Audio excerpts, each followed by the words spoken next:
About this time last year, I put out a video about police officers stealing guns. A lot of guns are being stolen by police officers, or police officers are purchasing guns that civilians can't own and selling them to civilians or purchasing them for themselves.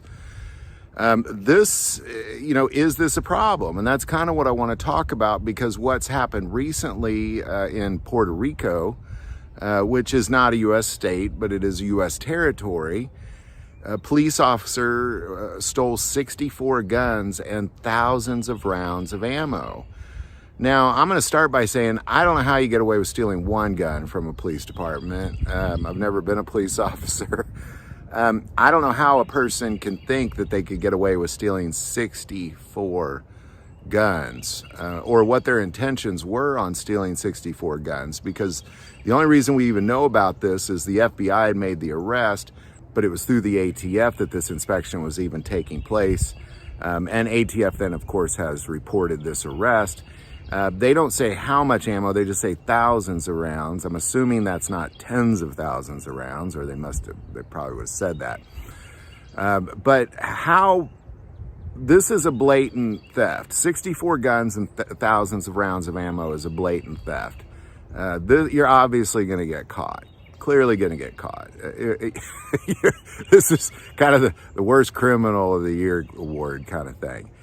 But that's very obvious. What about those things that are not so obvious? For example, there was a police officer recently in Ohio who was purchasing many different styles of guns. He claimed because he wanted to test all of these variety of guns to see which ones would be the best for his police department. So he bought like 50, 60 different guns.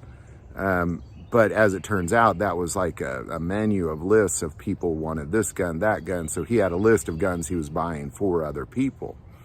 The police departments in America, they obviously have access to weapons that civilians do not have access to.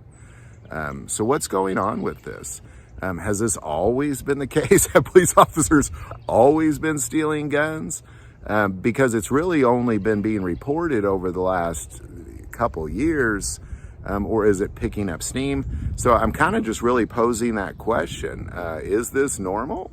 What we're seeing, this rate of police officers stealing guns, or is this unusual? Because I've not seen this kind of problem in the past that I'm aware of, or maybe it just, again, isn't being reported on, because the ATF, they obviously have to publish all of their arrests, as do the FBI. Now that we have access to the internet, this is becoming a little more obvious. There's several ways that they're doing it, but this most recent one in Puerto Rico, 64 guns is a little crazy to me. Again, you're obviously getting caught. So what is that? So any thoughts or insight on any of that, especially any insights you might have, definitely put that in the comments below. If you like this video, click like and subscribe. If you feel called to support this channel with Patreon, that link is also below. But the most important part of this channel is we take prayer requests, so please don't ever hesitate to send that in. Thank you for watching this episode of God, Family, and Guns. And as always, love God, love your family, and love guns.